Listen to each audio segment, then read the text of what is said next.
Urbanisation and social change. اب urbanization کا جو کانسیپٹ ہے یہ انتہائی سوشل اور کلچرل جو چینج ہے یا اکنامک جو چینج ہے اس کے ساتھ یہ کانسیپٹ اربنائزیشن کا جڑا ہوا ہے. کیونکہ اربنائزیشن جو ہے وہ انڈسٹریلائزیشن کے نتیجے میں اربن کلسٹر، اربن ہب وہ ڈیولپ ہوتے ہیں، اور اس کے نتیجے میں جو کسی بھی جو سیٹنگ جس کو آپ کہہ لیں ایک سوشل سیٹ اپ ہوتا ہے کسی ایریا کا، ریجن کا، اور پرٹیکولرلی اربن ایریا کا، اس کا وہ سٹرکچر اور اس کا لوگوں کا آپس میں جو انٹریکشن ہے وہ اس سے متاثر ہوتا ہے جب اربنائزیشن میں انکریز آتی ہے. تو urbanization is simply defined as the concentration of population in cities. اب لوگوں کا موو کر جانا، مائگریٹ کر جانا فرام رورل سیٹنگ، دیہاتوں سے، قصبوں سے اور تھوڑے دور دراز ایریوں سے موو کر جانا سٹیز کی طرف، اوور آل اس پروسیس کو ہم اربنائزیشن کا پروسیس کہتے ہیں کہ اربینٹی اور اربن سٹیز جو ہیں ان کی تعداد جو ہے وہ بڑھ رہی ہوتی ہے. نتیجہ کیا ہوتا ہے کہ urbanization redistribute population within a society. اب پاپولیشن کی جو کمپوزیشن ہے اس کے سائز میں رورل کے اور اربن دونوں میں پھر امپیکٹ آنا شروع ہو جاتے ہیں، اور اس کے نتیجے میں جو سوشل پیٹرن ہے، کلچرل پیٹرن ہے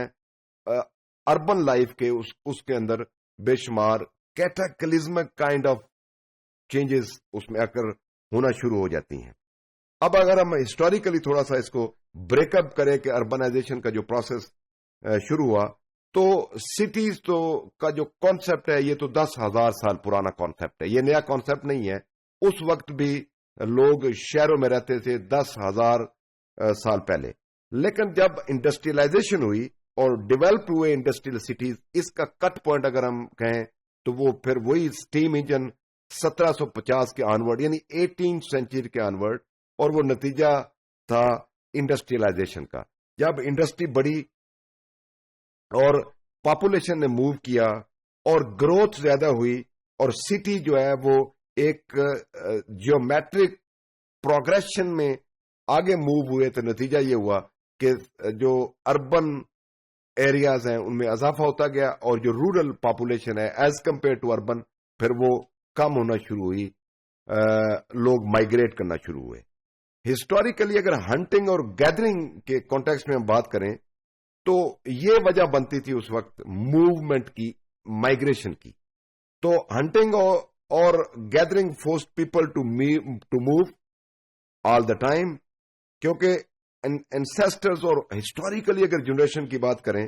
تو وہاں پہ وہ سیٹل اس وقت ہوئے جب انہوں نے اپنا ایک خاص علاقے میں فصلیں لگانا شروع کی، ایگریکلچر کو فروغ دیا، پروموٹ کیا، اور ان کے جو اینیملز تھے جو ان کے ساتھ جانور موو کرتے تھے وہاں پہ انہوں نے سیٹل کیا. تو یہ کانسیپٹ ہوا کہ وہاں پہ ایگریکلچر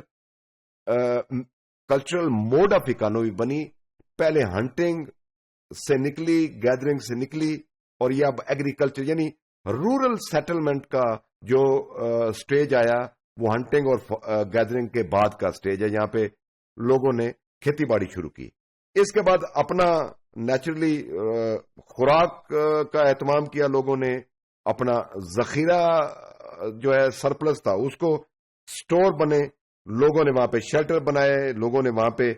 جو کلودنگ ہے، جو تجارت ہے اس کو فروغ دیا، اور اس کے ساتھ ساتھ جو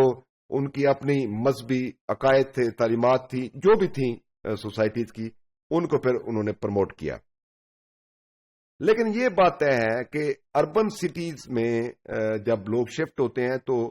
پل اور پش فیکٹر، یعنی کچھ ایسے فیکٹر ہیں جو ان کو مجبور کرتے ہیں موو کرنے میں، اور کچھ ایسے فیکٹر ہیں جو ان کو اٹریکشن نظر آتی ہیں اربن سٹیز میں. مثال کے طور پہ جابز ہیں،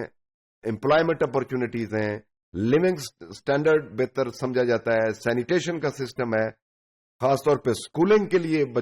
بچوں کی جو نیکسٹ جنریشن کے لیے، ہاسپٹلز کی بہتر فیسلٹیز کے لیے، جاب کی اسپیشلائزیشن کے لیے موو کرتے ہیں.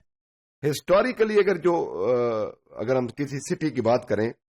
تو وہ جریشو تھا، جس کو جریکو بھی پڑھ سکتے ہیں آپ.